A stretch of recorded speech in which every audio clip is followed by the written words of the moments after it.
Your pink toes. Socks. Pink They got the toes. dinosaurs on them. Dinosaurs. I'm an avicularia. An That's avicularia. a joke for you tarantula nerds. I'm a mime. Welcome. Come one, come all. This is episode 151 of the Herpetoculture Podcast. I am Justin Smith of Palmetto Coast Exotics. And I am Jacob Bratz of Longleaf Reptilia.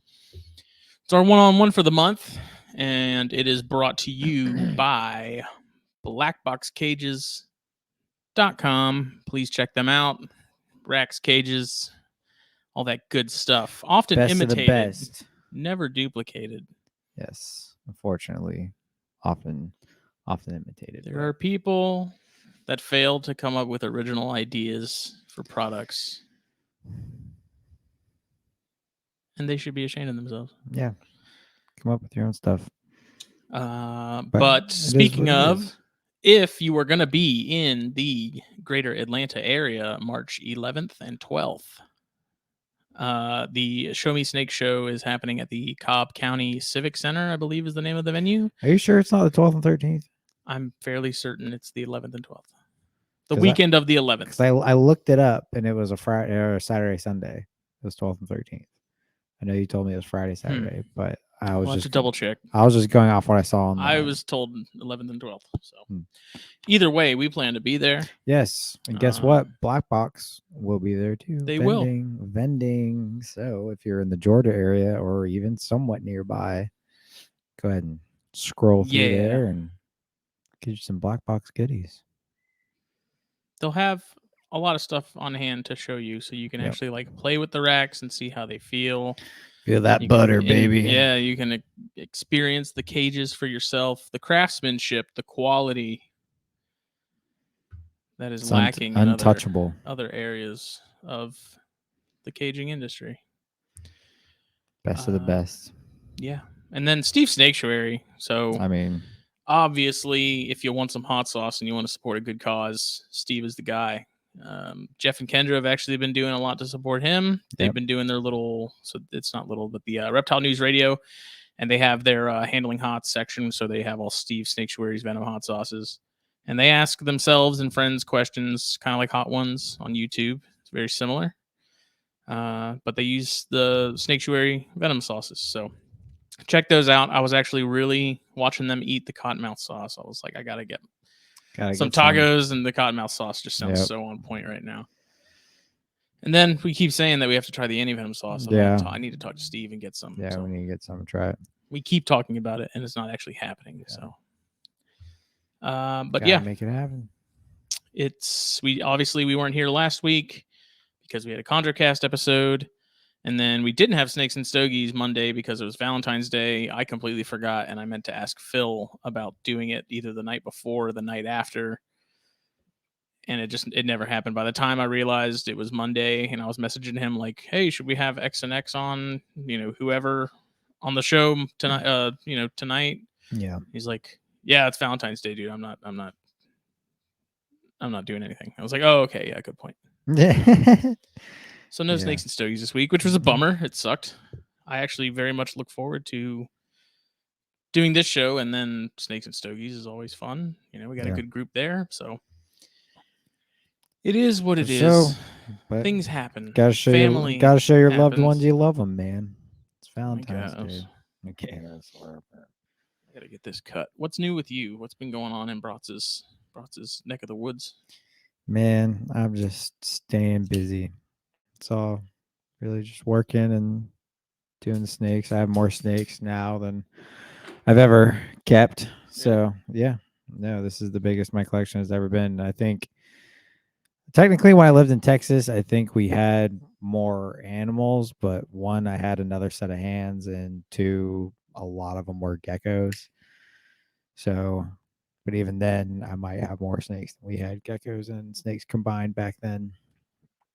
So it's definitely a good bit of work, and it's pretty much work and then home to take care of the animals and then repeat. So it's fun though. It's been great.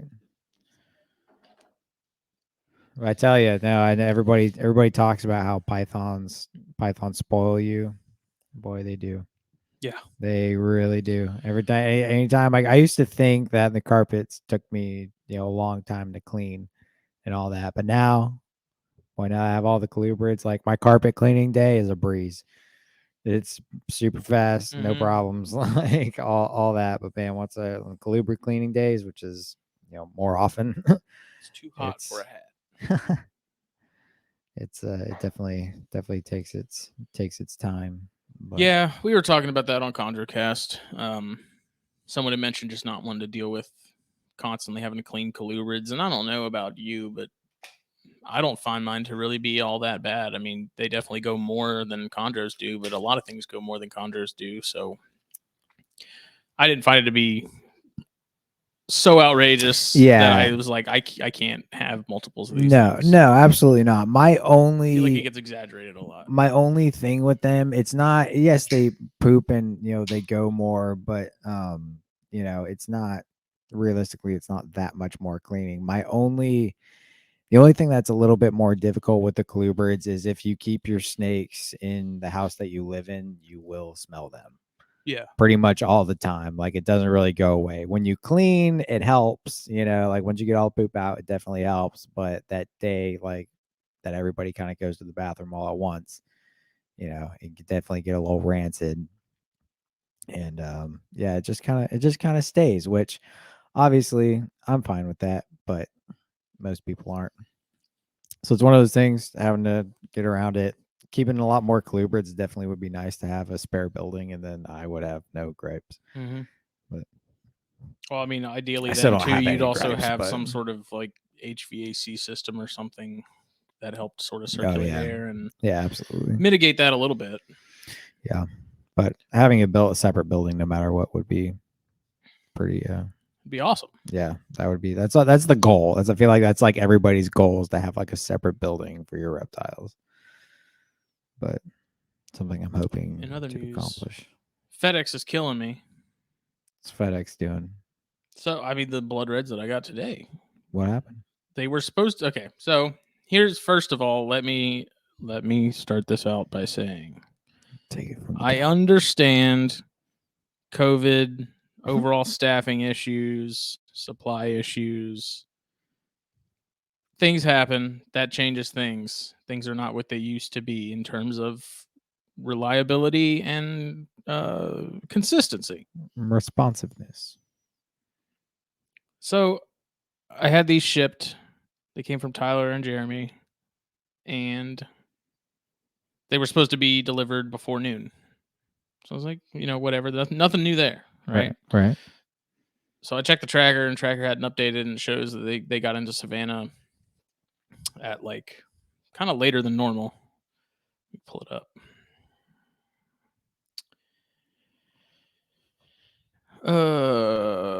Yeah, arrived at the local facility at 9:30 this morning. They didn't leave. They must have left Memphis late, but regardless, so at 11:49, I got the notification that they were on the truck for delivery. So supposed to be delivered At at noon, 11:49. 10 to Holy shit! 12. They're getting on the truck, and so that's how it stayed all day. And so 3 o'clock rolled around. I was like, okay. 4 o'clock rolled around. It's like, all right. 5 o'clock rolled around. I was like, 6. I was like, these motherfuckers ain't coming. No, man. 7. Nope. I was like, they updated the tracker because they were like, it's delayed and it's on time. It said delayed and then it said on time underneath it.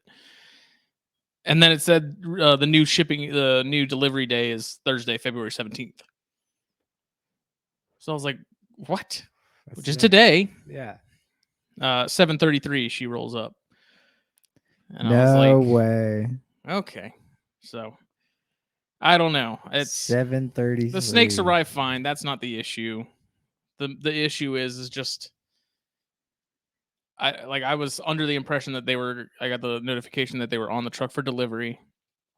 And that for whatever reason I'd get a notification saying they're going to be delivered tomorrow. Cuz they hadn't shown up. So I was like, what's the deal? And it's very confusing. And I Right. understand, like, the driver lady who dropped it off, she chatted with me for a second. She asked what was in the box. I told her. She's like, "Oh, okay." And then she was like, "Yeah, she drove past the shop initially because I get all my stuff delivered to work because I'm Yeah. almost always there. Yeah. So she drove past the shop. Like, I saw her slow down at the intersection, and the building the layout's weird, so our address is kind of hard to find. For Yeah. Amazon struggles all the time. Like, they come in asking if it's the address that it is on the label. Right. Um, and so she drove by, and I was like, "Dude, if they now mark this as attempted to deliver, I'm gonna flip." Oh, jeez. But she went around the block and came back, and she told me after I went out in the street as she was coming down the street. I was like, "Stop!" Told her that I was, if she was looking for the address, and she said, "Yeah," and I was like, "Okay, cool."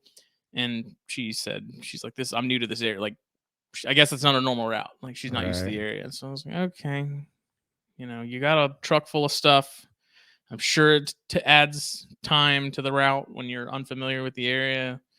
So I'll give him. It's just, Yeesh. I don't know. I've been fortunate to where I've historically not had that many issues with FedEx over the years. Yeah. I can count on one hand, and not even a full hand, how many times I've actually had something get delayed overnight or whatever. So I've been lucky, but it's super frustrating when it says it's on the truck, and like, I can't leave work to go get lunch or something, because what if they show up then? Usually I'll just run down the street real quick and come back. I'm back in like 10 minutes, whatever. Can't do that. Because that would just be your luck. Exactly. Yeah. So their customer service isn't great either. No. Like, getting a person is much more work than it should be.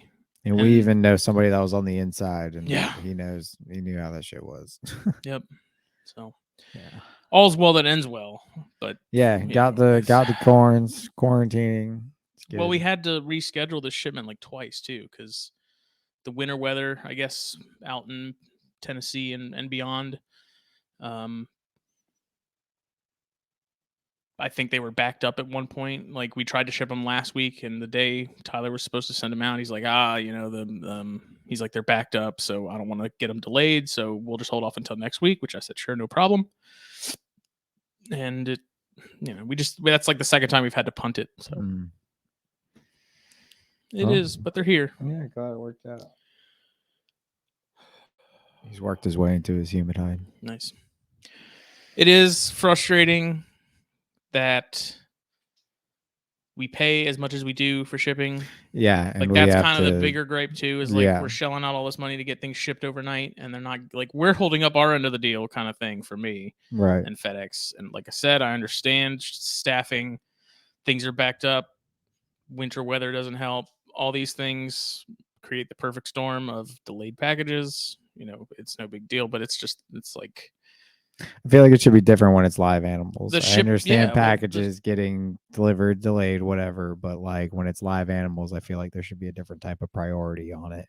And FedEx isn't covering anything. No. They're still playing the COVID card of like, oh, because of COVID, we can't guarantee packages are going to be where they're supposed to be. I'm and so it's like, sick of that point, shit, you can't man. use Like, excuse anymore. I'm so sick of hearing the COVID thing. Like, yes, COVID, we get it. Like, it's just a part of our lives now. Like, move on. Like, it's not COVID. Not everything bad that happened is because of COVID. Okay, let's just, Jesus. It sucks, because then Reptiles Express, Ship Your Reptiles, all those folks, they're not going to guarantee their packages because FedEx isn't going to. I don't blame them there, especially given how unreliable FedEx has kind of become. So I don't blame them. They got to do what they got to do. But Reptiles Express, Mike and the boys.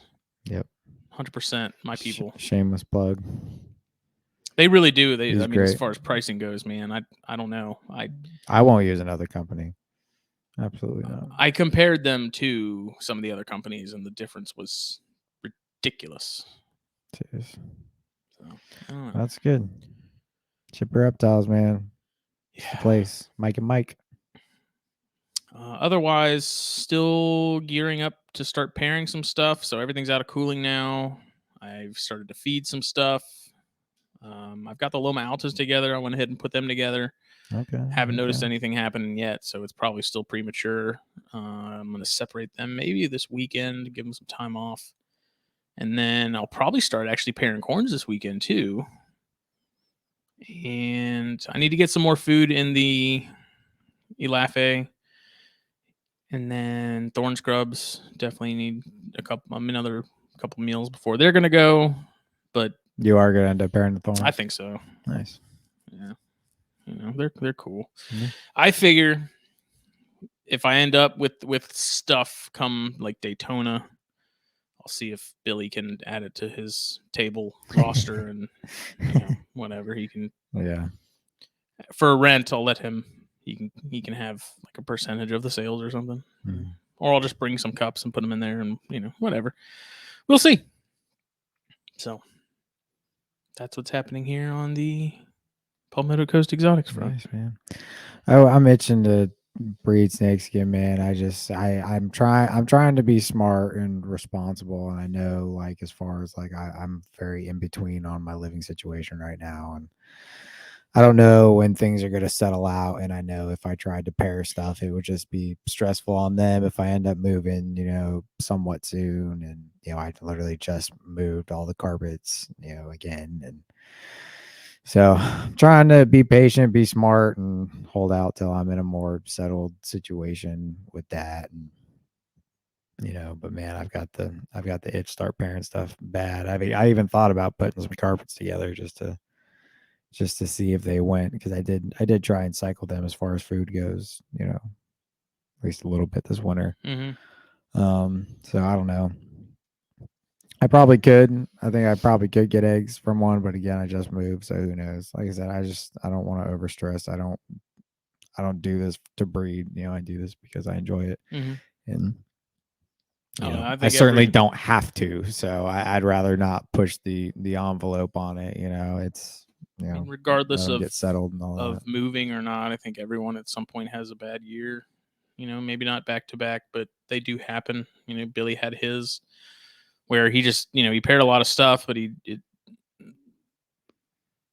either wasn't getting clutches or the clutches he were getting. The fertility was wonky. It was both. It was a lot. Year, yeah. So Billy had his year, and then Casey's been struggling with some of his stuff and getting the blue tongues to breed, and it's just at some point it's your turn.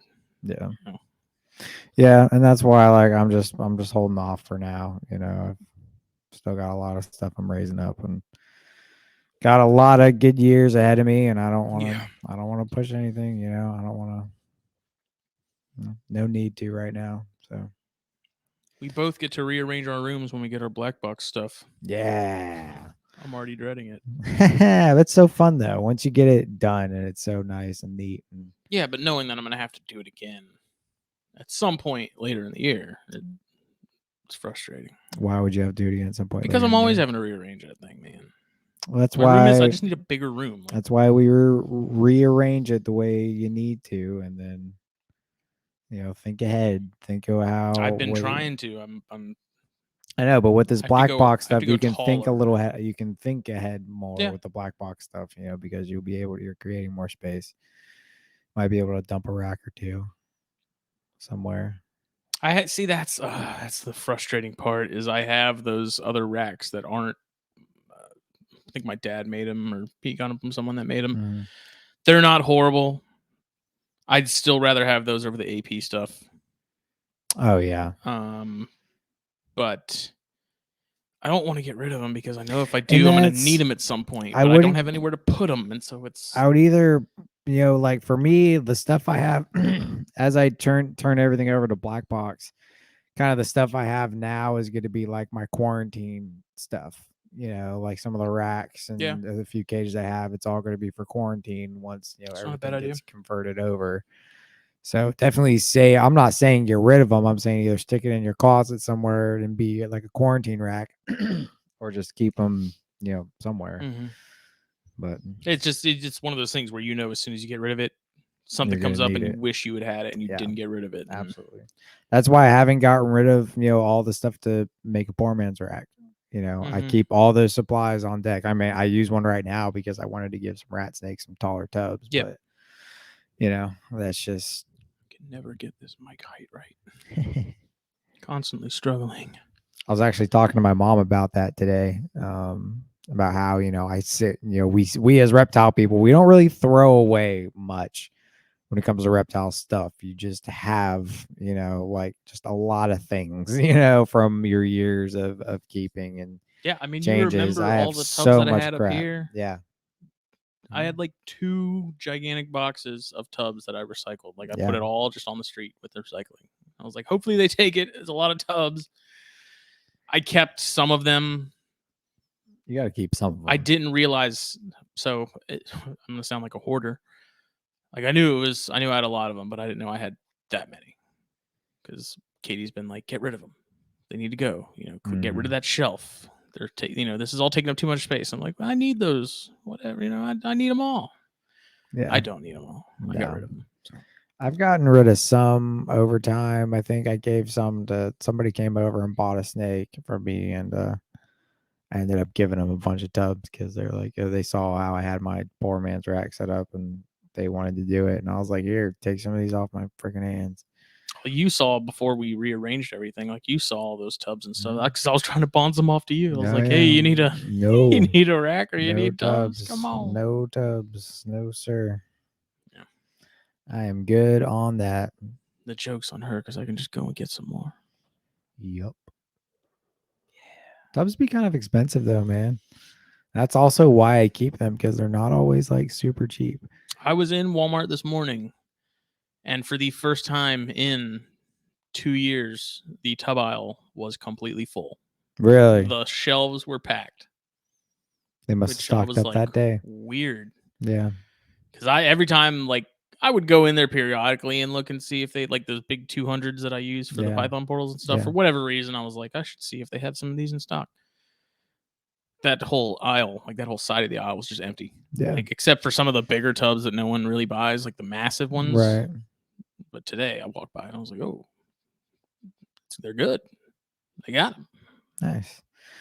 No, luckily I haven't needed to buy tubs for a while. I'm actually switching over, like whenever I do have standalone tubs, I'm switching to the gasket tubs. You can get them at Staples. And they're actually a little cheaper than Hefties. Like the same size tubs, they're slightly cheaper and they're really, the really plastic feels sturdy. thicker on those. I don't know if it's just the design. Yeah, no, it definitely is. It seems like more they're sturdy. Not necessarily sturdy, but like not, I don't know, brittle, like hard, pliable, harder. Yeah, harder plastic. No, it is. Yeah, they are. No, I love them, honestly. The ones that I have like 3 different sizes, and I've got like 2 of each. And yeah, no, they're great. They work fantastic.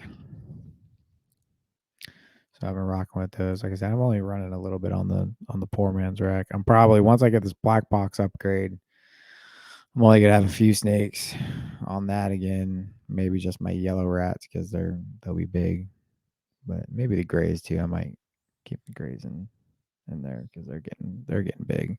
I really wish I could put all those in cages, but soon. Yeah, soon. Next time we go visit BlackBox, that'll be it. I'm gonna be buying next time we get from BlackBox. It's probably gonna be all cages. No more racks. I'll be pretty set. Maybe another V70. We'll see, because the V70s will always be super handy.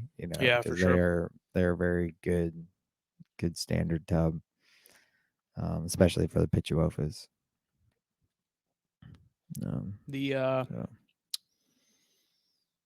We have I got a new camera. Yeah. So I was talking about at the beginning of the year how, because the magazine, that's put to rest, that I'd be shifting my focus more towards videos and stuff and doing things, because I had so much more time freed up now. Mm-hmm. So we got a new camera. I've been using the same Nikon D5100 for like 10 years. So it was long overdue. Ended up going after a ton of YouTube videos, comparing, Billy Hunt got one of the Sony ZV-1s, which does awesome for video. I almost went with that, but I decided to go with the Panasonic Lumix G100 just because it does still photography really well, and it does videos really well. There are some sort of quirks to it, and it does have some. Majority of the reviews are kind of like, yeah, it's okay, it's a camera, but most of the issues that people have with that camera are stuff that you can fix with external gear. So like external mics, which we have. You can get has interchangeable lenses, which is a big thing for me because I do like to do photography every once in a while as a hobby. It's nothing serious, but so it seemed like the best of both worlds, and it was considerably cheaper than the Sony. Oh yeah, and it just you're kind of Sony's up limited there. with that Sony. Like you can take pictures with it, but it's mainly meant for videos. It's mainly catered to videos. So the G100 is sort of best of both worlds. yeah. So tinkered with that some today because it came in. We're definitely going to be. I got that now so that we could take it up with us to the Atlanta show. I don't know what exactly we'll be filming while we're there, but I'm anxious to play around with it and see what happens. And that's kind of a new thing. Yeah, that's really exciting though. It'd be cool. The mirrorless thing is awesome. Oh yeah. Yeah. I've never played with one, so I know DSLRs, fairly well, but I've never actually played with a mirrorless. It's kind of odd because you look through the viewfinder like you would any other camera, and it's like you're looking at the screen because like the mirrorless operate the same way like your phone does in terms of the technology and the all that. So it's weird not having. I mean, the shutter seems a lot faster because it's not, the mirrors and stuff inside bouncing around and whatnot. And I don't know the technical terms for photography stuff, but it's just it's different. But I like it. It's different in a good way. Right. And they have an app so that you can connect your phone via Wi-Fi or Bluetooth and transfer the files from your phone or from the camera to your phone like wirelessly. No shit. Like the pictures you take? Yeah. Which I tried. I thought was That's awesome. really cool. Yeah. I tried to set it up earlier and I was doing something wrong because I couldn't get it to connect, but we'll have to I'll figure that out at some point. But yeah, I thought that was really makes handy. It much easier, yeah, instead of having to take out your SD card, upload it, especially being on your phone because you have to get a certain adapter to get, an SD card, to hook up to your phone. Well, that, and I mean, Nikon at one point made something like a sender that will send files to your phone that your phone could hook up to like wirelessly, and it could send them back and forth. But because my Nikon D5100 was older, it wasn't compatible with that. So for this to have it built in, I think is awesome. It's really handy. And I just that does like the taking the card out, plugging it in, moving your files over to wherever you want to move them, taking the card out, putting it back in. It's nice to just be able to send it right on over. Because the more you mess with that SD card, the more likely you are to lose that little piece of shit. Nothing. If you're a photographer, you always have lots of SD cards. That's just how it goes. Yep. They be disappearing. Real quick. I have some stuff written down that I've been accumulating for the last couple weeks in anticipation for this episode. Oh. And one of them I wanted to talk about was dubia allergies. Dubia allergies. Dubia roach allergies. I know that's a real thing. You got it's very real. You got it bad. You got it bad. So if you have dubia, I strongly advise that you A, wear a mask, and B, wear gloves anytime you're cleaning your colonies. So initially, when I first got in dubia, I had no issues with them whatsoever. I had no reactions to nothing. No big deal. Over time, it has gotten to the point to where if I am not wearing a mask or I'm not wearing gloves, my hand starts to like break out. Really? Which is that's kind of new. That hasn't happened before until my last exposure. Because now I wear gloves. I wear like 2 masks. I should probably wear goggles because it makes my eyes itch like crazy. And historically, I've never been allergic to anything. Like pollen, right. When pollen season comes around, I get a little sniffly, whatever. Right. But as far as like hard allergies to something, I've never had any problems with anything. Lucky. No peanuts, no tree nuts, no dogs, no cats, no nothing.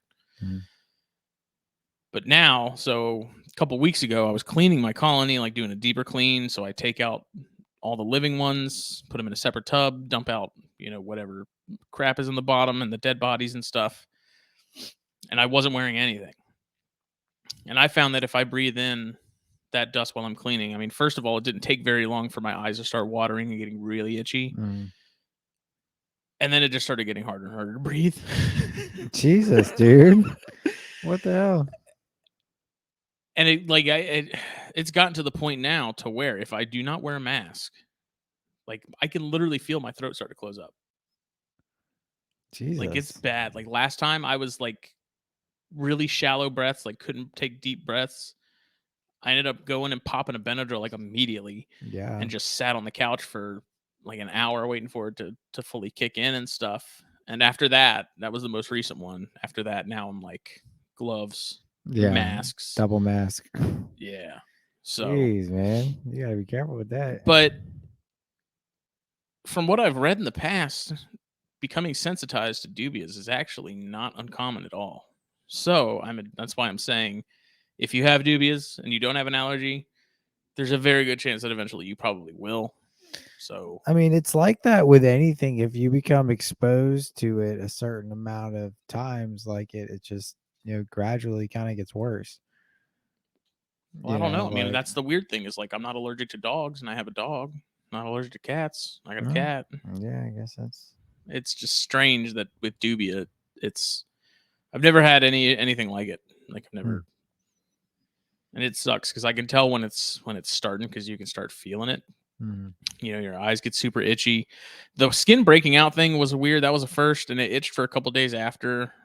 So that has never been an issue. So I thought that was interesting that I like these almost they're little. I won't say they're hives, but they're like welts would pop up, like where their feet were if I let them crawl on my hand.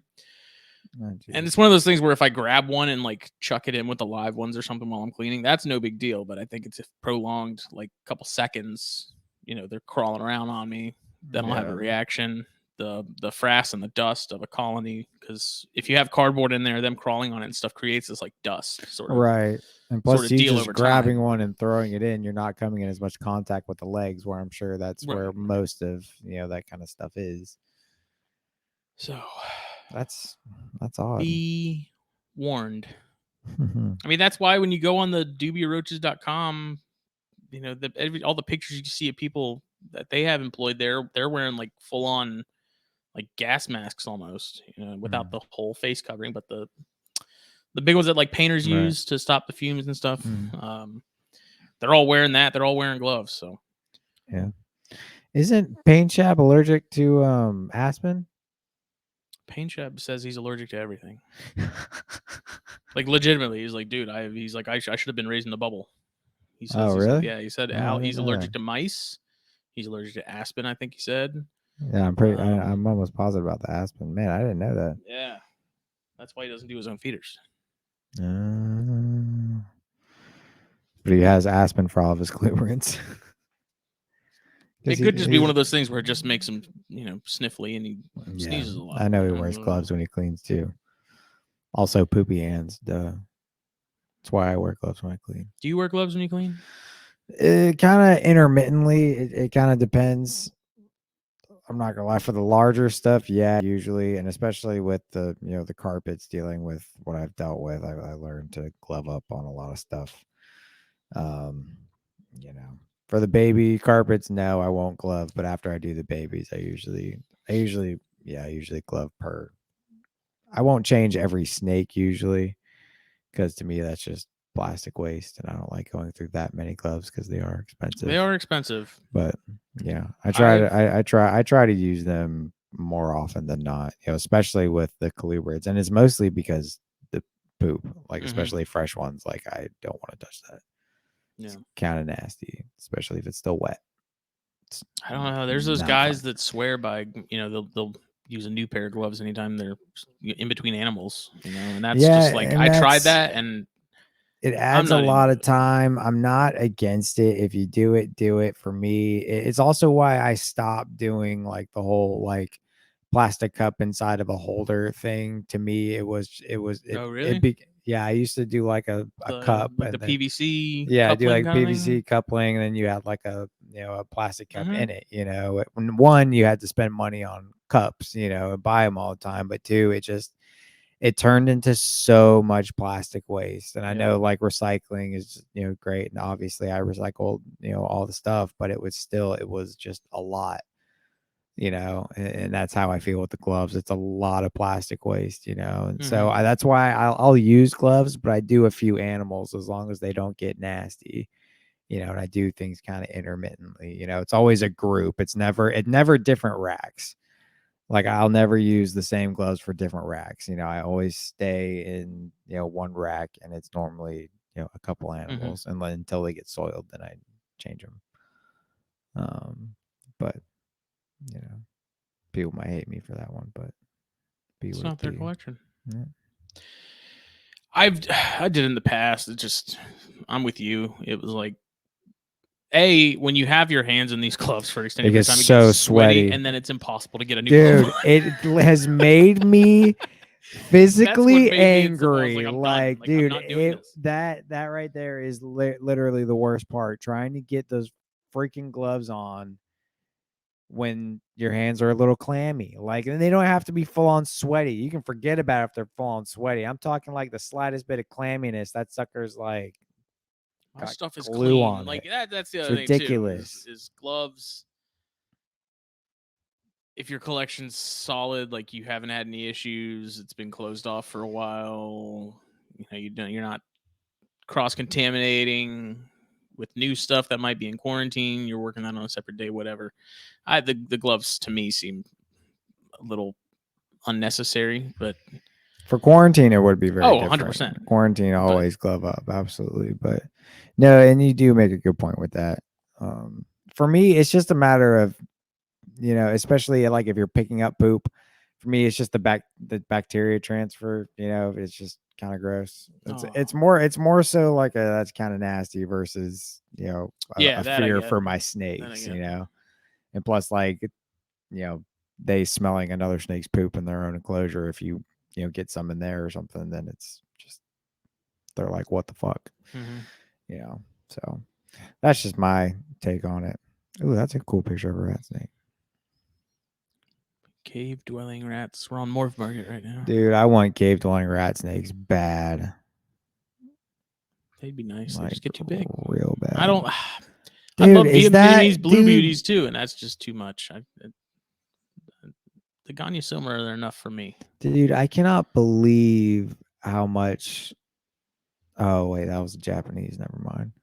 Oh, the Coronado. Yeah, I was looking at it. Wait, go back up. Why are you going so fast, boy? I'm scrolling, man. I Damn. got a fast. I got Scroll a down a little fast bit. brain. Damn. Hold up.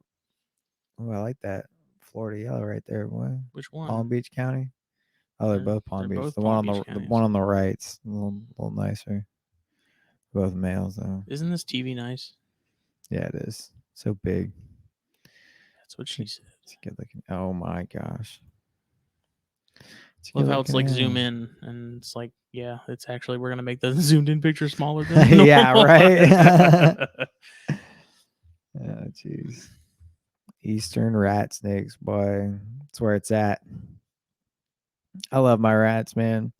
I posted a picture of my one of my white oaks today. Oh yeah. Yeah, boy. Thing's nice. Love them. Love them to death. Dude, you want to get some house snakes? Eventually, not. Ooh. Ooh, wow, that thing's hot. Yeah, that northern pine. That's a nice looking northern. I don't know. People can't see this. I I don't still know want what we're diadem doing. rat snakes. Keller just got some. Yeah, I know. I was talking to him about Oh, them. you were. Yeah, told him to let me know how they do, how to keep them. He needs to make some and send them to me.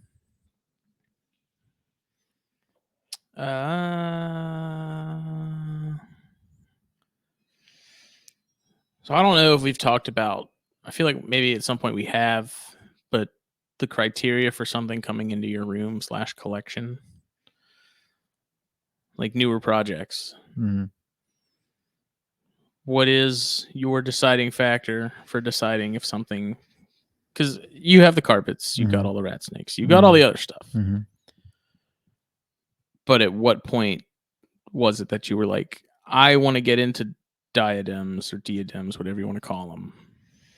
Like what at some point there has to be some sort of threshold that someone crosses where they're like, I'm definitely going to try these and give them a shot. I think it's just because you and I have similar tastes that are very different, and I feel like, it's always that initial draw, you know what I mean? Like when you see something different and you're like, wow, that's cool. You know what I mean? I want to keep that and then sit on it for a little while. And if you still want to keep it in a couple months, give it a go. You know what I mean? You may find out it's not for you, and that's fine. But it's that, like, for diadems, it was like when I saw them in person at a show, I was like, oh wow, those are really cool snakes.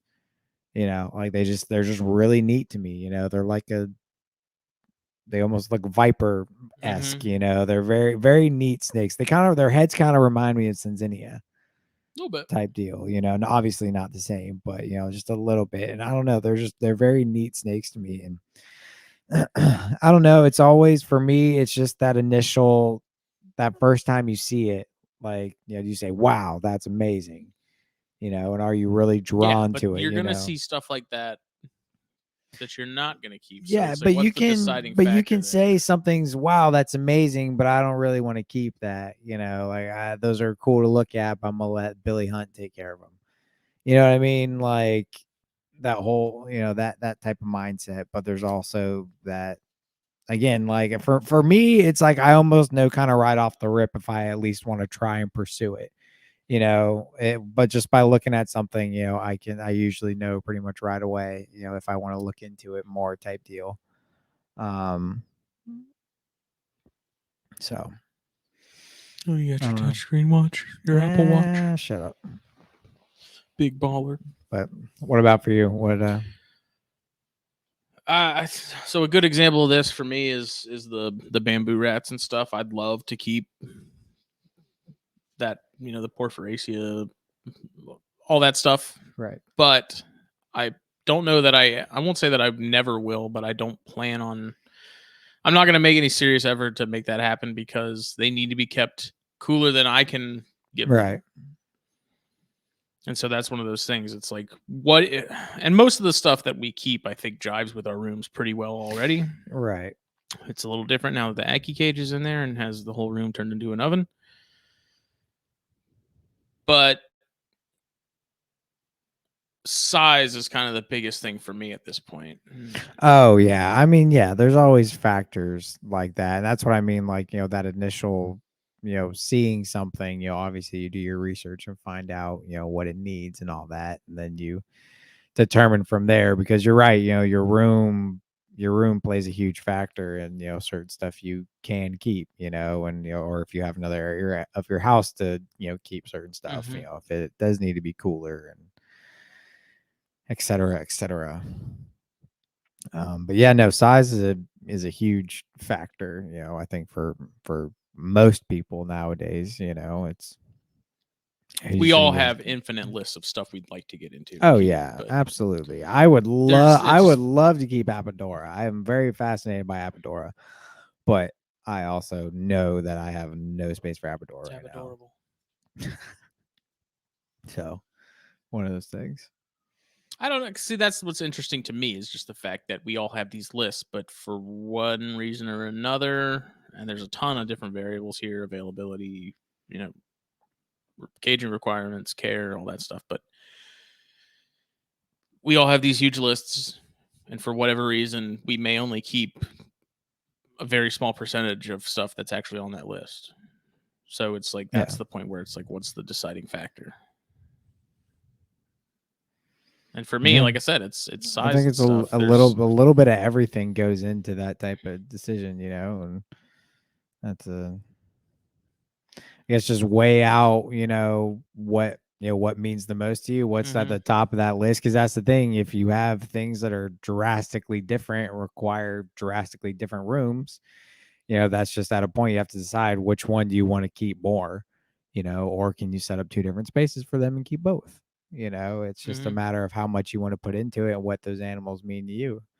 If you love bamboo rats, but you really love corn snakes and you'd rather put more time into those, then, there's just a higher priority and bamboos don't make the cut.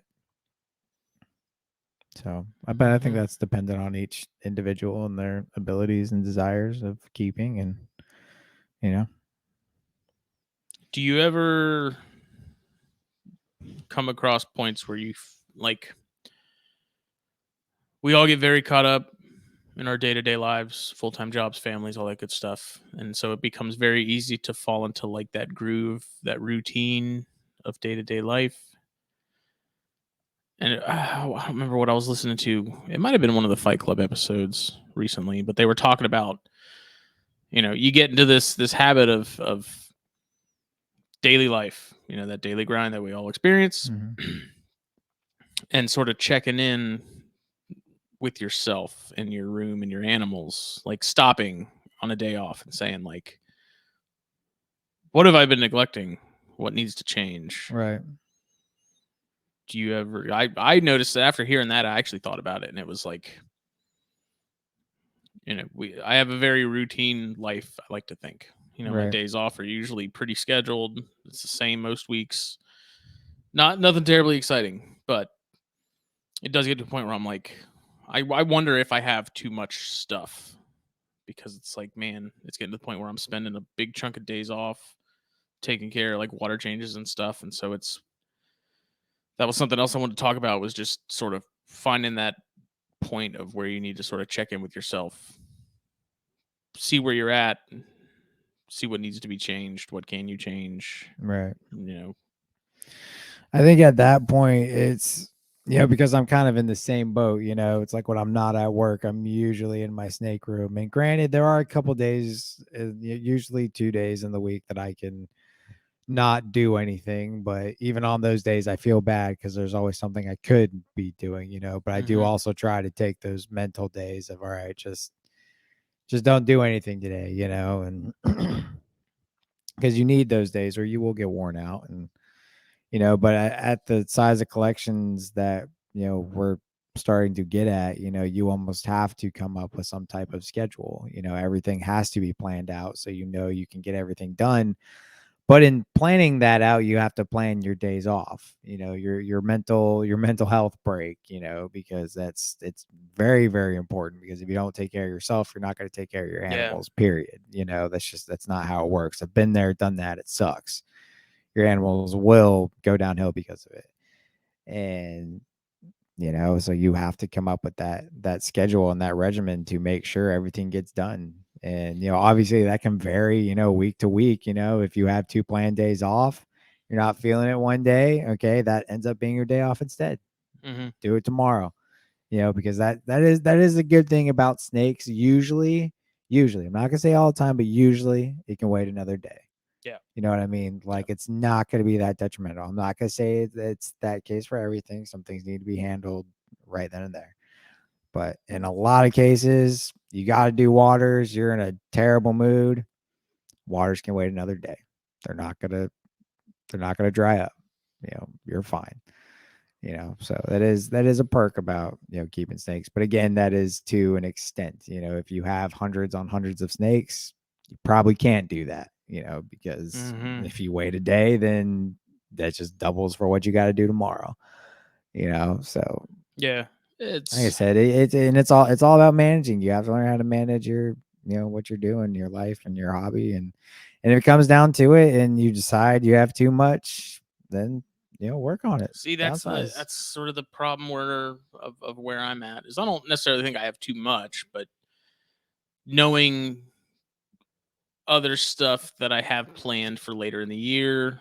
The Blood Reds are here now. I'm supposed to get another corn from Ryan Cox at some point here soon.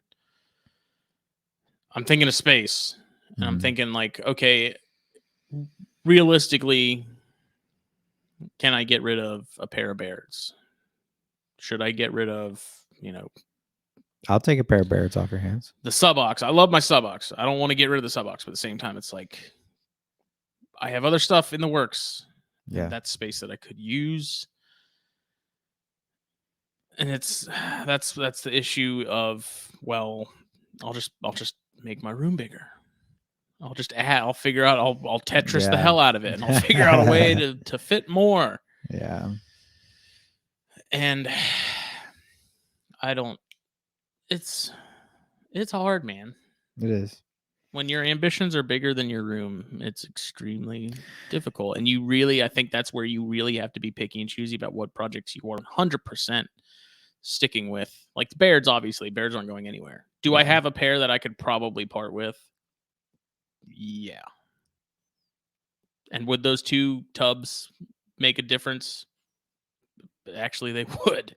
Like, it would help. Yeah.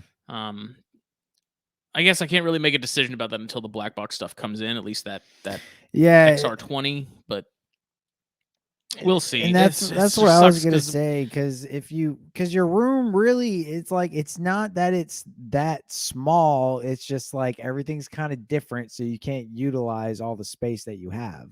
we think You that know what I closet was mean? added on after the fact, because on the ceiling you can see where maybe it had been added, and when they spackled like the drywall and stuff. Yeah. So, and I don't know that even if that closet wasn't there, if that would even really help.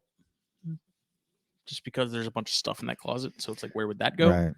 So I think once you can get that XR20 in, and then over time, get kind of the same racks to be able to stack, and that type of deal, you will utilize your space, a Do you little think 2 better. of those XR20s could stack in that room? How tall are they? Yeah.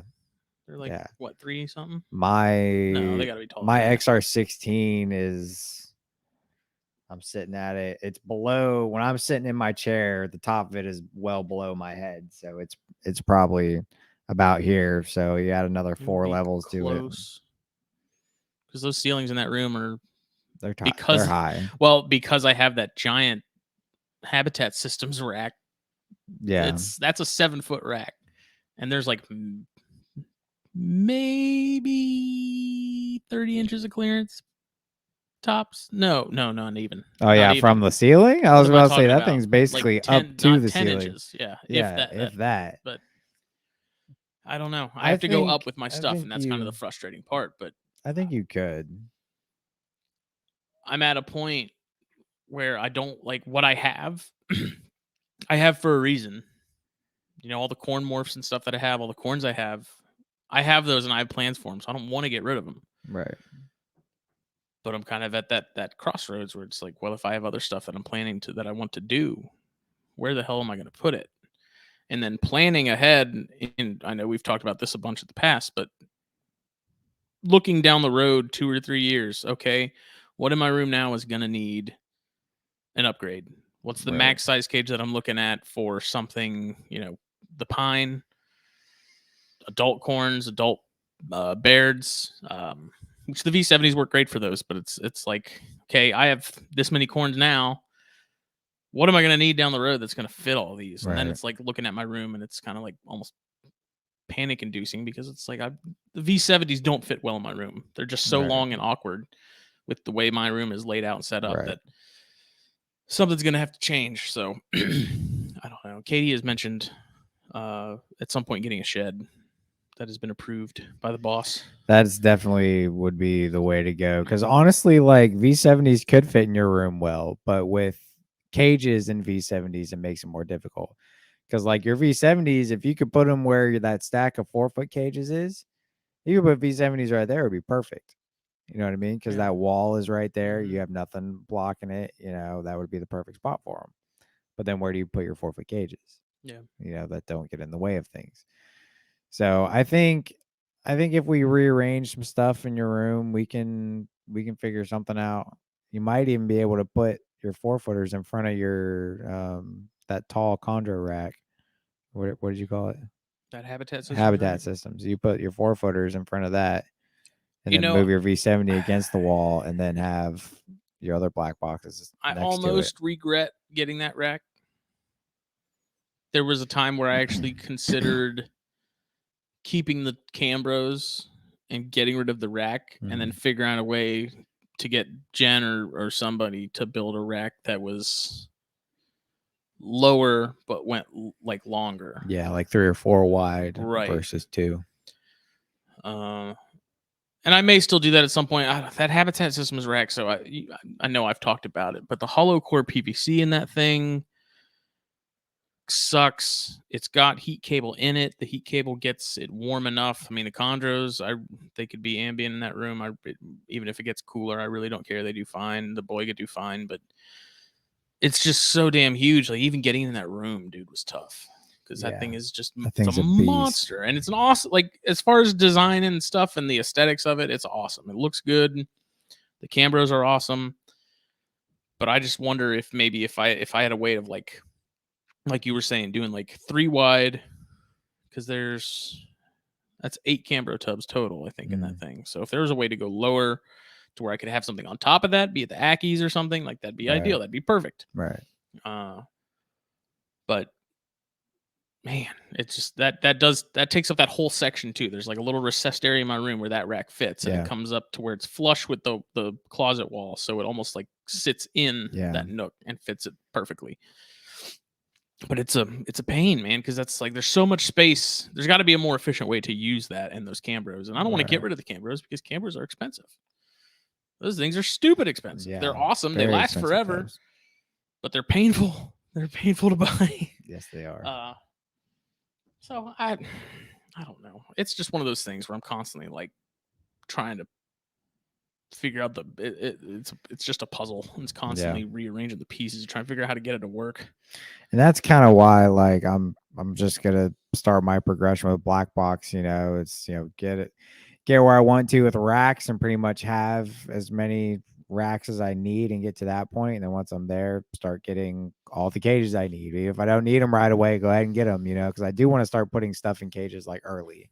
The stuff that's going to go in a cage, I'd rather get it in a cage as soon as possible and then just let it grow into it, and go from there. And, I don't know. I got a lot of plans. I'm just going to be getting all that I can, to start looking forward every year.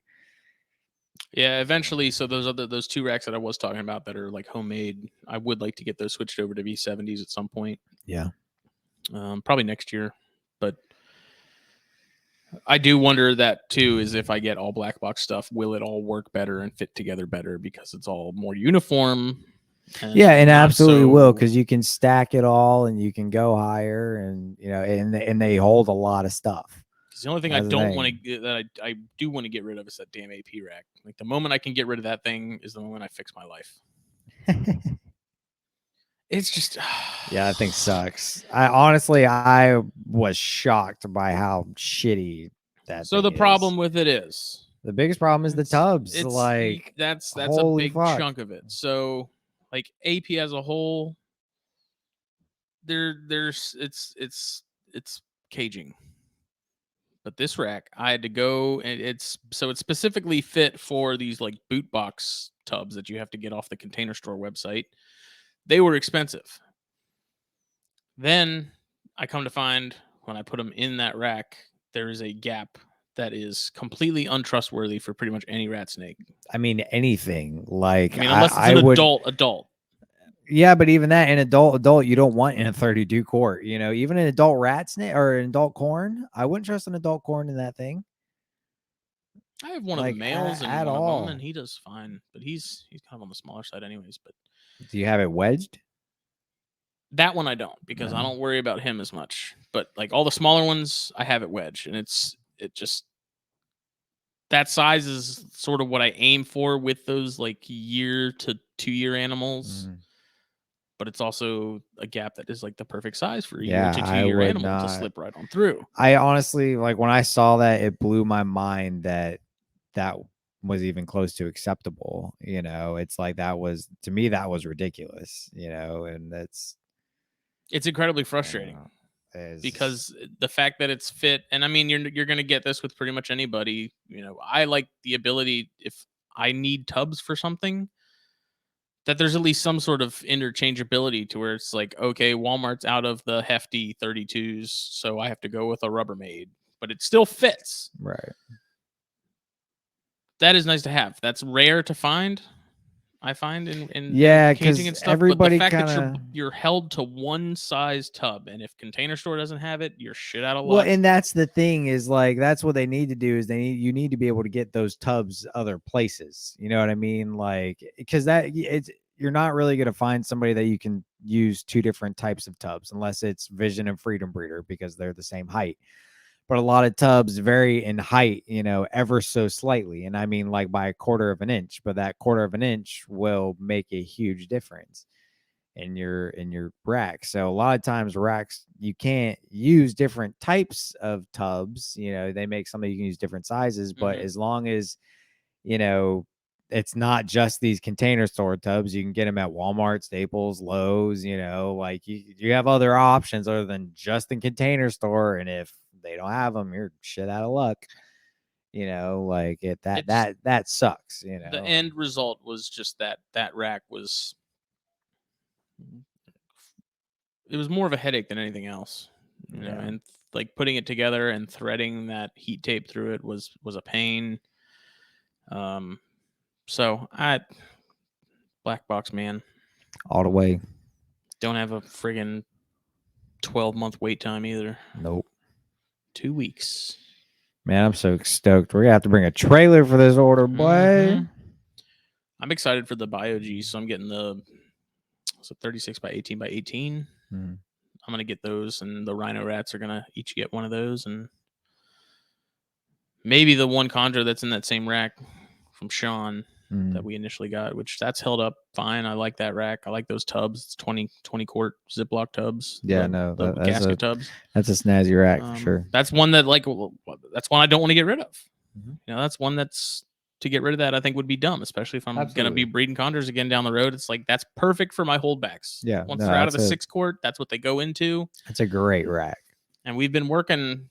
I've been trying to myself, Jen, and Clint. I've been working on trying to sort of design an arboreal rack, and sort of my thing with it was I want to be able to go from a 6 quart for a hatchling to like a 20 quart for a subadult juvenile, and then something like that bigger Cambro for a full grown adult. And even then, if you have something that well, you're not going to have something that fits that needs, like takes out that middle part, but the modularity of the racks and stuff that they have now is nice because you don't have to buy a new rack when things get bigger. You just Right. swap it out with a bigger tub. To have something like that for chondros and stuff would be really nice. Right now, the biggest issue is sort of like finding something that is going to work for the most people. Like it's going to be the most versatile that it can be for what it is. It's not going to be just for chondros, but it'll work for stuff like that 20 quart rack that I have. Like work great for Boiga, works great for Rhino Rats, works great for chondros. I can use it for more than one thing. It's not specifically made for a single species. Right. So we're trying to design like an arboreal rack that uses Cambros, and I don't know that it'll have something like the modularity to it, but The biggest thing with the modularity is finding tubs that are, the key with that is finding a tub that you can fit two in long ways and then a big one in sideways. That's why the hefties are, a lot of people do that with the hefties because you can fit two 15 side by side and then put a 32 long ways. There's also Sterlites that people do that with. One of my racks I can do that with technically. But it's tough. I mean, I have to give them props for doing what they do, because trying to find something that fits the needs of most people, not everybody, but something that most people will get serious use out of long term. It's tough with especially with all the tub options and sizes now. It's crazy. And there's a lot of people that want custom stuff, and that's cool too, but it's just you got to work with what you got, right, and try and make it work for as many people as you can. Yep. But I definitely wish that Canberra rack I have now was shorter and wider. I know I would definitely make use of a taller tub rack because that's one thing I'm going to be big on with the rat snakes. At least the southeastern stuff that likes to climb a lot. I really want to give them taller Mhm. tubs. At least after a certain age. While they're small, I couldn't care less, but once they get to about where my gray rats are, I really would prefer them being something taller. Mhm. And that's just for the rat snakes. Pituophis, they'll be in racks, but the Mhm. rat snakes, I want to give them that ability to climb because I've learned I enjoy seeing them up and Hanging out. utilizing That's why I'm stuff. excited So about those BioGs, man, because I'm gonna put some like dude, the bear, rhinos are gonna be so some cool bear in there, branches in there man. and stuff, and they're gonna be all about it.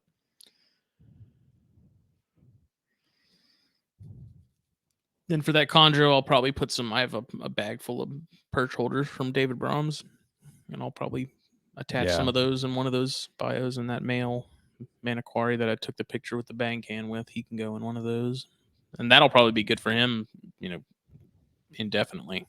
Right. But it's that's sort of ideally with anything, not even just chondros for me, but like have the hatchling tubs, have something that holds them from the yearling mark to about the 3-year mark, and then like a V70 to be it. Right. The end point. I hate having to constantly like shift things to bigger tubs and shift things up. Like I want to be able to just like bing bang boom. Yeah, and Get it that's done. why BlackBox to me is so perfect because literally you can raise, if you're keeping stuff that can live in a V70 for its remainder, like smaller corns, some Pituophis,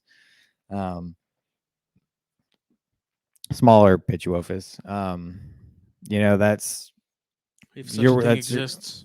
oh no, your San Diego's are a little bit smaller. It's your Texas bulls and your Texas stuff usually gets a little bigger, your southeastern stuff, but some of the California pits they stay on the smaller side. But that's why black box is great because it's 2 racks. You can raise one Mhm. literally for most of its life and then stick it in the V70 Yeah. for the remainder. For me, a lot of it's going to be raising stuff in the XR racks, and then moving it straight to a cage. You know what I mean? Like that for at least for the rat snakes, grow them up and into the 32s, and then boot them over to a 3x2x2. Because that's what I plan on keeping most of my stuff in is 3x2x2s, and then for like your big rat snakes, move them up into a 4. Because some of the yellows will get pretty hefty. I gotta start planning for the final Aki cage. Yeah, man. What are you gonna put them in? You want to put them in a 4 or 6? I don't know yet. So I thought about maybe doing something that's taller than it is long Really? because they will climb. I don't know. I've talked to Alan Stevens a lot about it, and I talked to Justin Meeker because he has Kims. What size setup he has his adult Kims in, and trying to find sort of a happy medium. But I guess it would make more sense to do. I think it's XT3 that I have the Ganyasoma in the Jansenai, and I may do another one of those with the deeper front lip for more substrate, like the bio model. Yeah, And then, or maybe do the 4-foot and put that on the bottom with the other stuff stacked on top. I think your 2-foot high enclosures would be more than adequate. Because that's a lot of space up top to give them places to climb. And Yeah. I've always been one not for skimping on the floor space to get height. You know what I mean? That's at least, but that's just me. I like the 2-foot high enclosures. That's I think always the a good standard. yeah, the most for me. important part is using space efficiency. Like Absolutely. that's something there's Yeah. like a blog article I've been writing for the BlackBox website that I have to finish that talks about this. But like, one of the things that really changed my thinking on caging and stuff was that episode we had with Alex Menke, where we talked about tinctorius dart frogs, and people say you can only have a pair and a 40-gallon breeder and nothing smaller. And Alex is like, well, if you don't have anything in the cage, then yeah, it's not going to work out very well. But if you put in tons of hide options, ton of visual barriers, you're really filling out that space between the floor and the ceiling as best you can within reason. Obviously, you're not going to pack it out so much that you're never going to see them. Mm. But like with the Ackies, like, yeah, a 3 by 2x2 would probably be considered small to a lot of guys.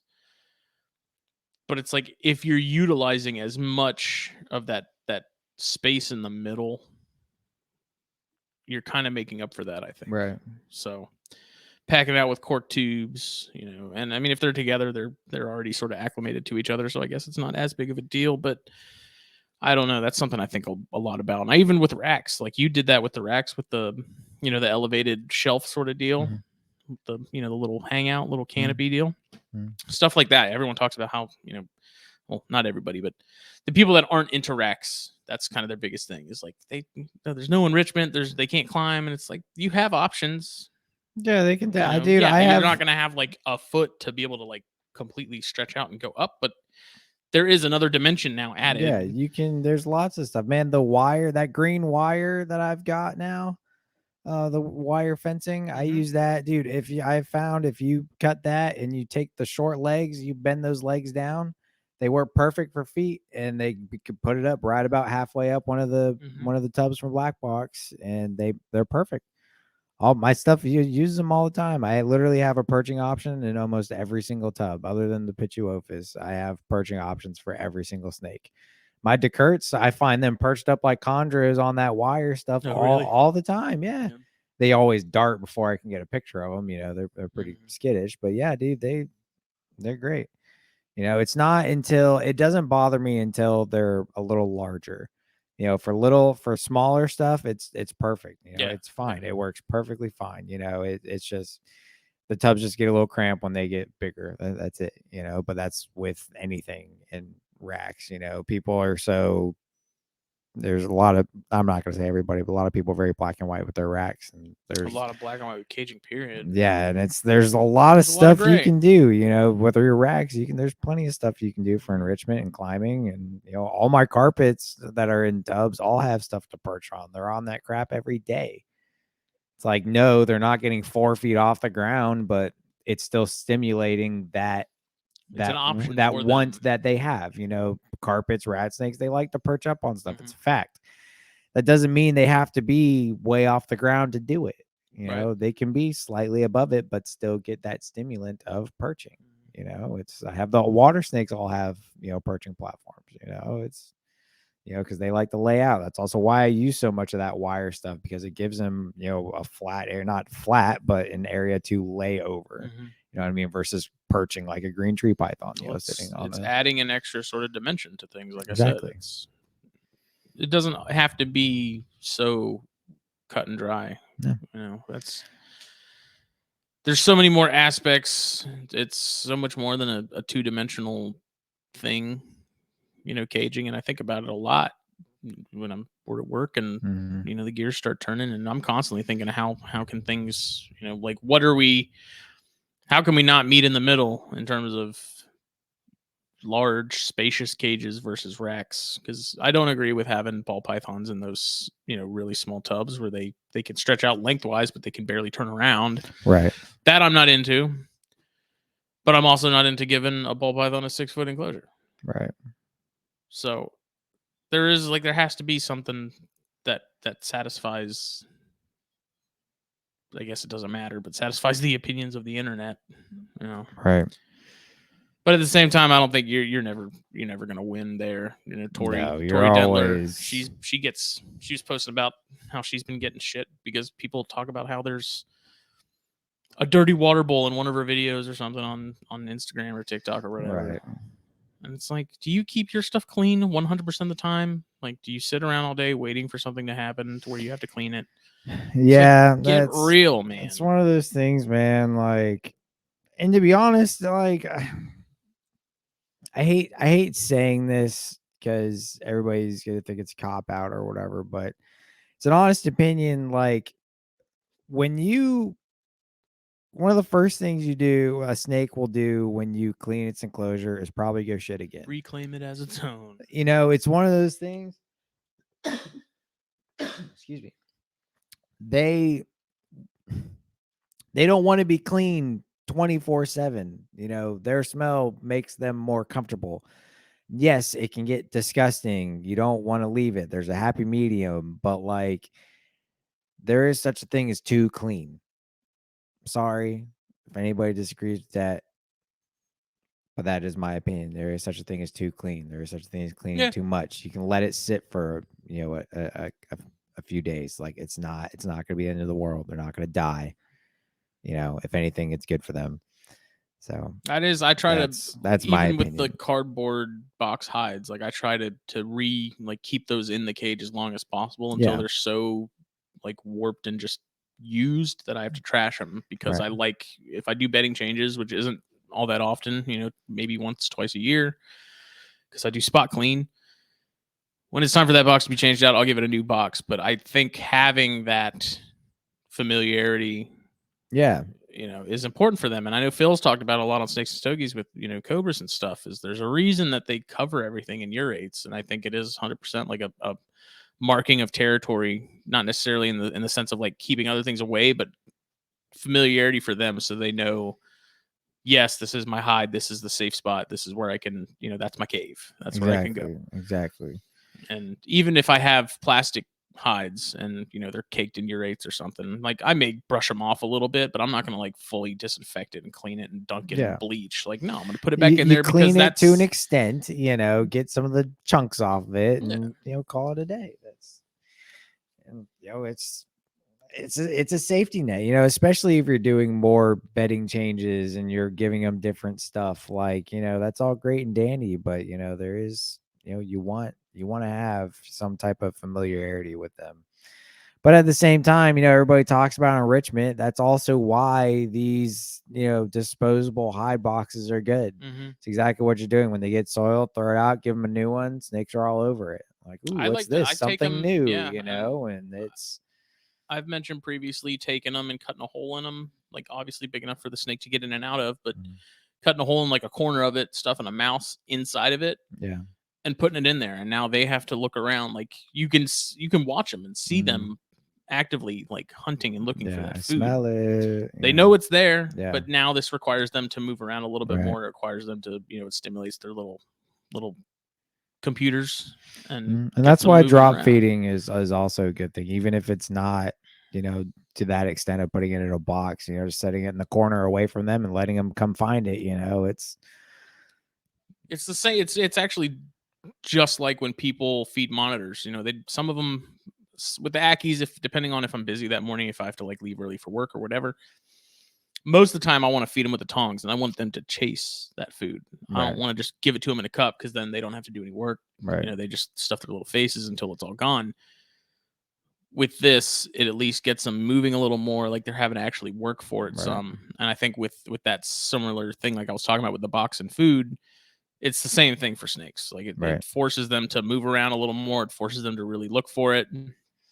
Use their little brains a little bit more. I mean, you're not gonna see that with chondros, but Right. with the rat snakes and stuff especially, Oh yeah, it makes a man. huge difference. Yep. They immediately start cruising and looking for it. And Yep.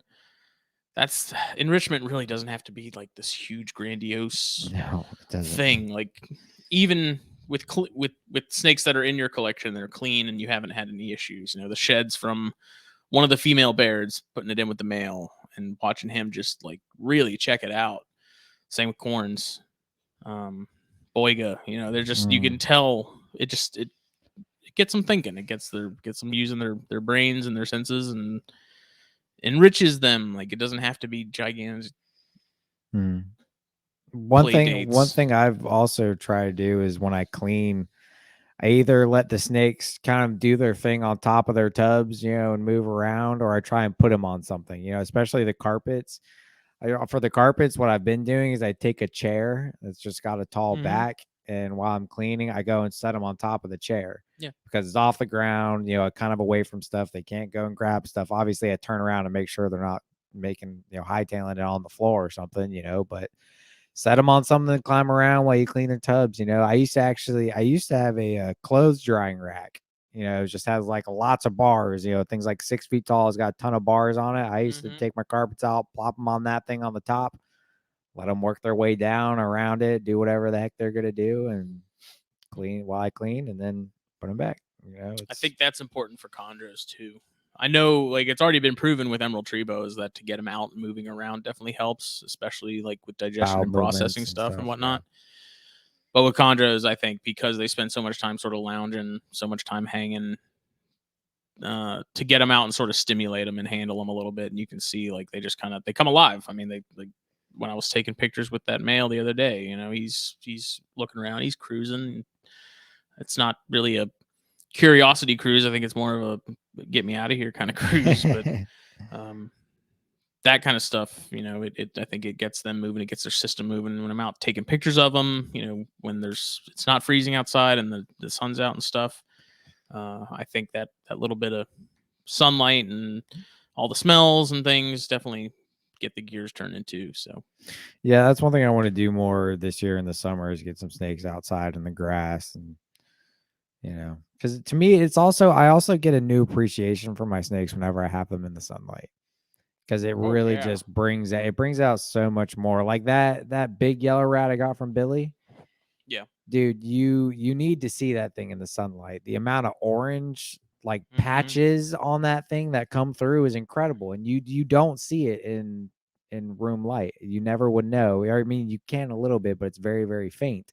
But as soon as you get into sunlight, it's like you just see all these orange blotches all over it, and it's really incredible. And I had no idea the snake Yeah. had that until I saw it in the sunlight. I did a video of You that where I took one of the chondros. I think it was the one from Brahms, and you see it indoors with flashes or regular lights, and it's like it looks awesome. Right? But then you take it outside, It's just glowing. and there's blues that you don't see indoors. Like that natural light just brings out so much more Yeah, detail and intricacies. And so now it's to the point where it's like I don't even want to post pictures of them yeah. indoors because you're only getting a taste. You're not getting the full thing, Right, right, And now exactly. that I'm so anxious to play with that camera now too. I really want to get my hands on a macro lens at some point for it.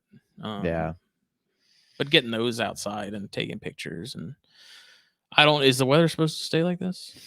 It's supposed to get a little bit warmer. I was looking at my weather app today because I'm itching to road cruise real bad. Yeah, you said that today. It was I like what almost went. 74 today. Yeah, it got up to like 72, 74. I almost went on one last night, but I ended up having dinner with my parents a little too long. What an idiot! Yeah. But yeah, no, it's gonna cool down a little bit early or next week. I think it's gonna be in the 50s again at night. But there's one or two nights next week. It's only supposed to get down into the mid 60s at night. So When are I'm you planning to like really start cruising regularly? March. Like early March, mid March, late March? That's weather dependent. As soon as it's consistently staying in the mid to high 60s at night, that's when I'm gonna hit it. Did you do that last year? No, I was not able to road cruise this time last year. Hmm. I didn't start road cruising last year. I didn't start herping seriously until later last year, unfortunately. But that's why I'm so eager to actually road cruise this Yeah, I spring. just want to know what like the prime because surely there's that initial like March and April, man. March and April is that couple weeks that initial. you get that huge spike. Everything's coming out. Everything's starting to Yeah. hunt. And honestly, like now is a good time to be going out during the day. And actually like road cruising, not so much. It's not as good a time for road cruising. It's still getting a little cold at night. But as far as like day herping, now would be pretty decent, I You think. know what's funny is there's the South Carolina Snake ID group, and I feel like that will be very telling of when things start to move because you'll start seeing more posts from Yeah, people asking yeah. what this is that That's they're seeing in actually a their good yard. point. I've never even thought of that. Yeah. That's funny. Watch your local ID groups for herping I've already purposes. people are already starting to post some stuff. I mean, yeah, no, they're out. I mean, the other day I was doing my inspections in one of the private communities, and all the private areas here have massive ponds, and they are just filled with alligators. And I walked up to a job site yesterday, and I looked out over the pond on the bank, and it was like gator, gator, gator, turtle, turtle, gator, gator, gator, gator, turtle, turtle. Like there was so many. It was awesome to see. I mean, literally the pond was just lined with gators. It was nice, 70 degrees out. sun was shining and they were just loving it. So I know things are starting to move during the day at least a little bit. I think they're still hunkering down at night for the most part, but things like garter snakes are going to be moving a lot more now. Garter snakes are usually the first Mm-hmm. things to start showing their heads. Garter snakes and ribbon snakes, things like that. Um, but we're right on the cusp of prime herping You got to get the going. GoPro So charged up and ready to go. yeah, I still have that at the house. Do you? Yeah, you let me take it. I haven't messed Did I with it give you the much. charger for it? I don't think so. I think that was the one thing you didn't give me. Probably in that bag over there. I have to look. But yeah, I'm gonna be hitting it hard. I got stuff on Ladies Island I need to find. I got a couple goals. I want to do more. I want to go out to Jasper during the day to I just want to scope go out a cruise few out there. roads. Yeah. But dude, Jasper, it's so populated now. There's not a lot of areas. Even the areas, my area that I road cruise a lot is, I'm getting more and more traffic.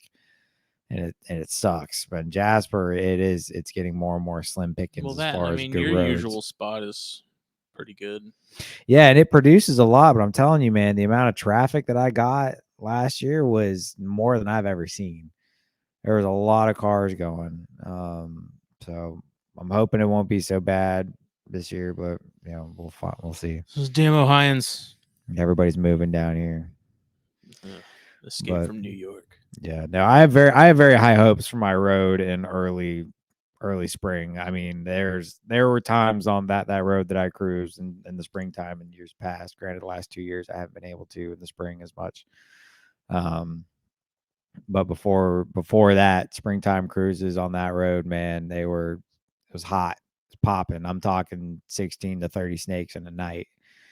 It's would be nothing. So I'm pretty excited. I plan on hitting it pretty much as soon as I can because that is what I have found out with the snakes. It's kind of like once it's on, like as soon as it starts is the best time. Like go as soon as things are rolling. Like Mm-hmm. that's when things are moving the most. Things are trying to eat. As soon as they're coming out, they're really warmed up and rocking and rolling. And around here, it gets hot pretty quick. And once it gets too hot, you can kiss road cruising goodbye for the most part. So there's a solid window in March to early May. I mean, I would say late April Mm-hmm. more so, but even late February is usually pretty good. I was looking through some old pictures the last couple days because I've just, like I said, I've been itching so bad to get out. I You have know I what have lots of pictures from late we February. should do is like document when you're seeing things, and Right. if you do that over a long enough period of time, I think you definitely notice a trend in terms of Yeah. like this is the prime week to go and cruise or 2 week period, whatever. I also want to like take down conditions and what I see more of, Mm-hmm. because I found it very interesting that ribbon snakes rain. I don't know what it is, but It's probably all the frogs. that's a possibility. But I'm talking like little ribbon snakes, Yeah, little itty bitty. They'd have to eat some pretty small frogs. I wonder if it You know, coincides with when it's like toad season and you get all those little tiny toads well, and stuff. yeah, but see, what I'm talking about is like late last year. It wasn't any type of season or anything. It was late summer. It was still hot as all get out during the day, but and I was having terrible road cruises. I was seeing nothing, but I literally went out during a storm and I found like 10 ribbon snakes. And almost all of them were just in the middle of the road, like telescoped up, like they Hmm. had their heads up, and it was almost like they're just enjoying the rain. It's weird, and that's happened twice where I won't see any ribbon snakes until it rains. It starts raining, and they're all over the I've never place. found a ribbon snake. I have found a ridiculous amount of ribbon snakes. Hmm. But there's a few things I want to try and get around here. I want to try and make a couple trips up to the sand hills and try and find a pine. I also had an area scoped out a little past where I am, more towards Green Pond, where somebody has it marked that they found a pine snake. Oh yeah. Um, so yeah, I'm trying to get on that. I really want to try and find a coach whip this year. That's probably not going to happen, but like I said, I want to go up to the sand hills and try and do a little bit. Some people hate sand hills herping. Mr. Montross. But I want to try it. I've never really been up there. I want to look. I want to try and find something though. I'd like to find some baby corns Yeah, for obvious reasons. for obvious reasons.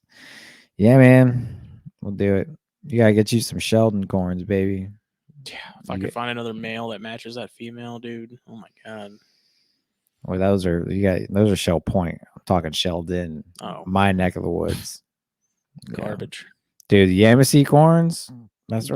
around. Yamasee corns are nice, boy. Are they Shell Point nice?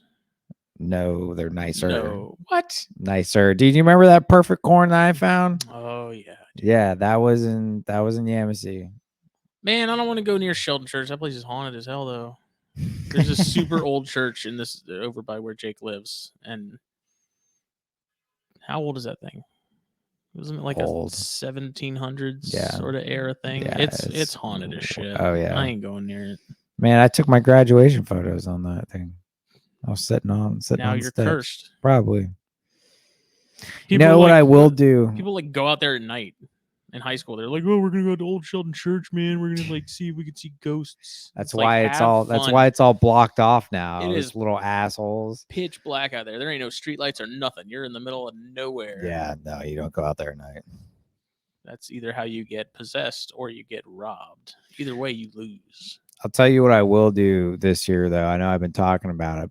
I'll get us on the plantation in springtime. Yeah, because that's where I found that corn. I can find a stupid amount of snakes out there if Tony let me out. We need to get with Tony Mills. He called for me the sure other day needs and to happen. asked, we talked about coming on the show after, going and doing like a controlled burn or something. And see, that could be another thing we could that would video be though. fun. If Yeah, we that can would be go awesome. if we can go herping with him, man, that would. And I'm sure he would be about it, especially if we're doing video stuff. And again, he may not. I don't know. He's Maybe the host not of a into that. ETV show. Yeah, that's true. He does a show called Coastal Kingdom, which you can find on check it YouTube. out. It's very cool. Talks about South Carolina, like low country wildlife, both marine and land dwelling. It's actually kind of cool. I do all the inspections out on Spring Island, so I see him riding around every now and then. And say, take me to the tin, dude. I always want to, man. I always be wanting to stop him and talk to him. I always want to email him and just be like, "Yo, dude, so like, you need an assistant or something? Yeah. Like, I'll come work for you. Come on." He's a cool dude. Yeah, no, he's cool. He, I almost got an internship out there, Did but you? yeah, but they were more looking for a forestry kid, I guess. And Tony, not a wildlife management. well, nerd. Tony Mills, the snake guy, wanted me because I was in the snakes and I impressed him. But he did the not other want you for your Atrox skills. that was before I got bit, asshole. But the internship was more forestry related, so the other guy had more of a say of who got it, and then the other kid who interviewed for it was a straight forestry student. So. They've got fox squirrels out there too, which are really cool. Dude, all of Bluffton has fox squirrels. If you go into all those private communities down Bluffton, all have fox squirrels. If you go into Berkeley, all Calton River, any of those, I've seen more fox squirrels than I do gray squirrels out there. Wow.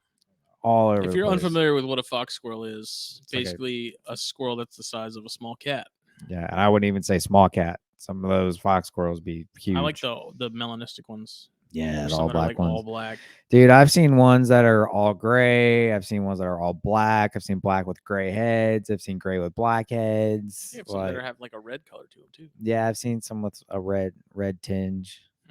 But yeah, the straight black ones are always really cool.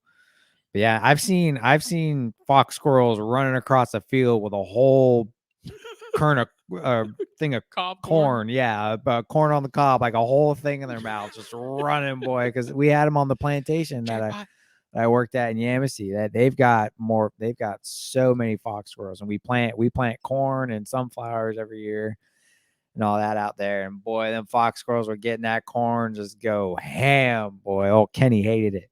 Kenny was the guy who planted the fields, and Kenny, boy, he hated those fox squirrels. The fact that he couldn't kill them drove him crazy. Damn it, Kenny.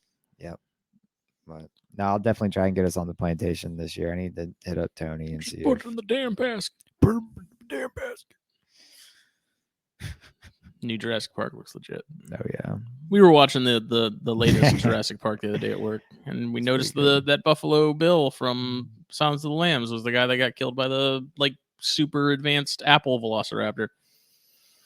It was the Indoraptor. Yeah, that one. And so every time we'd see him on the screen, I go, just put it in the damn basket. Just put the damn raptor in the basket. Oh boy. Can't mistake that dude for anyone else, man. No. I was like, that's got to be him. And I looked it up. And I was like, sure enough. Sure enough, boy. Buffalo Bill. It puts the lotion on its skin. You know what's funny is I posted a picture of one of those Jasper counties from Dan Parker, the corns. And Tony was like, texted me about it. He's like, dude, that thing is so nice. What is it? And I was like, it's just a line bred Jasper County, man. It ain't anything like super spectacular. In terms of like genetics. It's not anything fancy, you know. And he said he was at the gym. Actually, he called me the other day. He's like, yeah, man. He's like, I was at the gym and I listened to one of your shows, the one with Brooke Sexton, which was one that me and Phil did. And he was like, I really enjoyed it. No. I was like, oh, cool. Nice. Thanks, man. That's good. Yeah, Tony's an awesome dude, man. Dude, that's the smartest mudsucker you'll ever meet in your life. Smartest mudsucker. Yep. I don't want to curse too much. What's a mudsucker? You say that instead of motherfucker. Oh, I got you. Okay. Mudsucker. I'm putting two and two together now. Yeah. Yeah. Yeah. No, I really enjoyed working for him so smart, back in the day. Yeah. No, he's a cool cat. Definitely need to plan something. Yeah. But see, that's the problem, man. Is I'm off Sundays and Mondays, so unless you ask for like a Monday off, unless there's something happening on a Sunday that you know he's doing something and we're invited to go along, then I don't know. I would take a Monday off to go herping with Tony. Are you kidding me? I don't know what your time off is like. I can take whatever time off I want. I have leave time that they can't really deny me. What's that like? It's nice. I can just call out and leave whenever I want. What's that like? It's pretty nice. I just skip days and get paid for it. I have to make sure the moon is full and aligned with Jupiter and Saturn, and that it's full. And obviously on the last Friday of the month, and hope to like make a blood pact. Yeah, that'll make that time off up. Yep. You have to catch Raj in a good mood. Yep. No, I try not to take advantage of it, but yeah, I do have it pretty nice. There's a morning I wake up and not feeling too hot.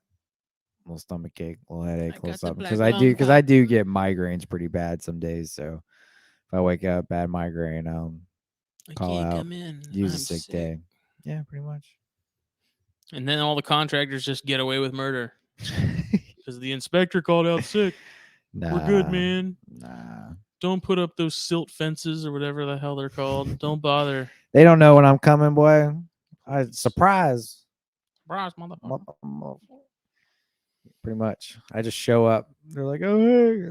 It's so funny. I'll pull up the job sites and literally they'll start putting up silt fence when I'm there. I'm like, dude, I'm friends with some of them. And I'm like, dude, I already saw it. It's $1,000 ticket. I already wrote it. And he's like, dude, what? I'm like, I'm just kidding, dude. I don't care. Just put it up. My child wet the bed the other morning. Oh, well, that was a change of pace. To cover it up as I was looking at it. Like, what are you doing, man? She was like, oh, she was scared of the cat. The cat was outside her door, and he gets a little crazy sometimes. And so she was like, I didn't want to leave my room. I was like, so I just peed. I mean, I can't really blame her because the cat does like to randomly attack her for no damn reason. Like, legitimately, at first, I was like, y'all are crazy.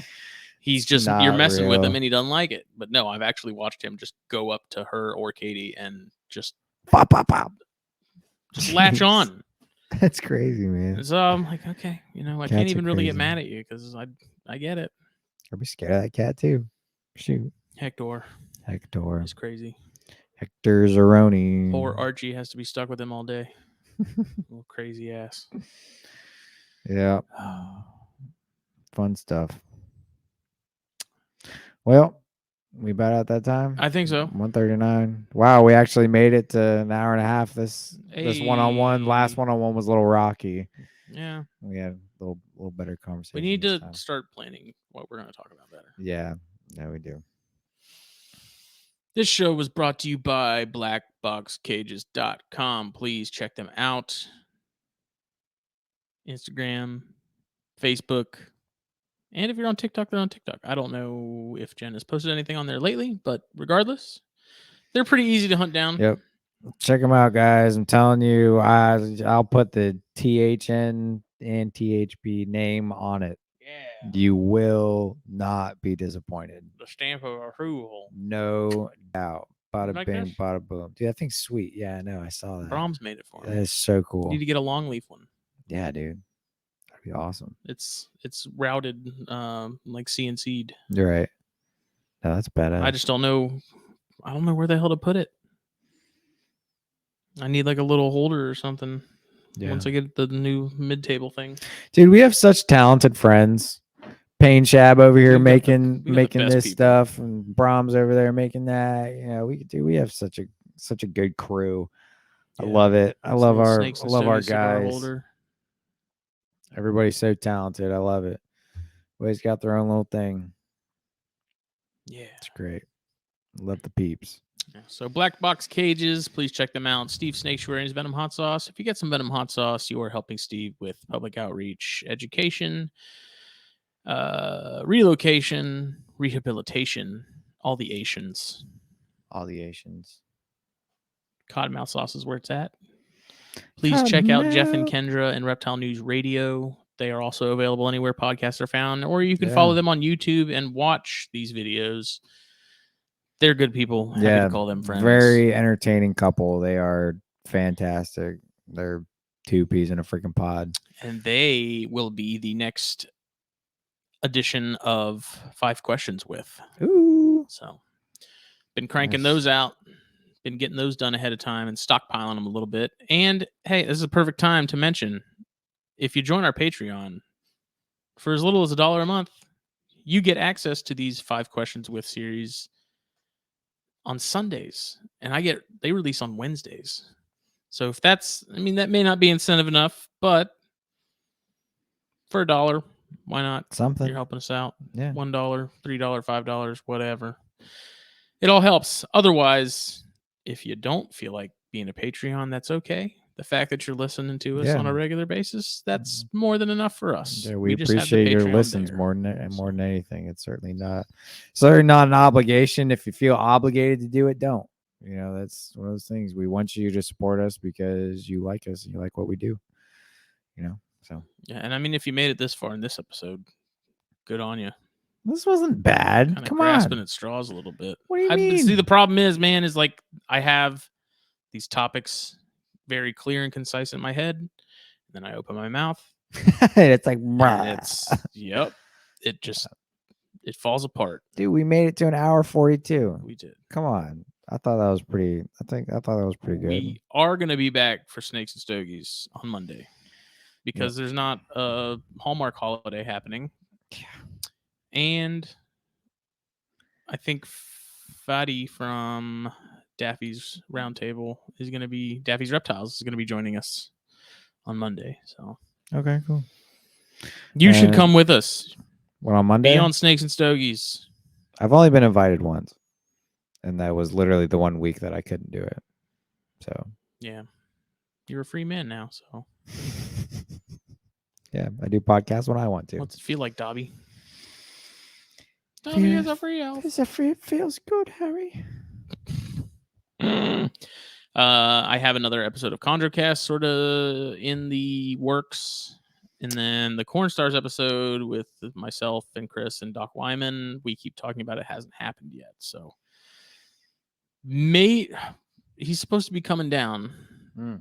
So maybe I can convince him to come kick it for a little bit, and we can do we should do a THP episode with him here. Dude, that would be so cool. Our first live guest. I don't want to. Yeah, I don't want to do that. I don't want to put the pressure on him because it's a vacation. Yeah, he's on his family vacation and stuff. So that's why I almost didn't want to push herping too much. You know, take your time. That's why I just left it open. You tell me when you want to go, and I'll take it. You know, I'll put you on something because he's coming in a great time. Take him out to Old Sheldon Church and then ditch him. Good Dude, luck finding your way be- back to the highway in I- pitch black darkness. I would be more afraid for the ghost than Doc. Doc would just outsmart them. And yeah, I feel like Doc would MacGyver some No, shit and catch them all. He might talk about viruses and things, and the ghosts will heckle him too. I don't. Hey, we'll see. Whatever. Yeah, who knows? He's gonna talk about something. You'll hear a ghost in the background going, "That's not how it works." Your ghost would be pretty. Would have to wrong. be. You would have to be a pretty dumb ghost to heckle Doc Wyman, but that's just my You personal don't have to opinion. be a ghost at all. No, you just got to be pretty dumb. But See everybody Monday. see y'all Monday. Good night.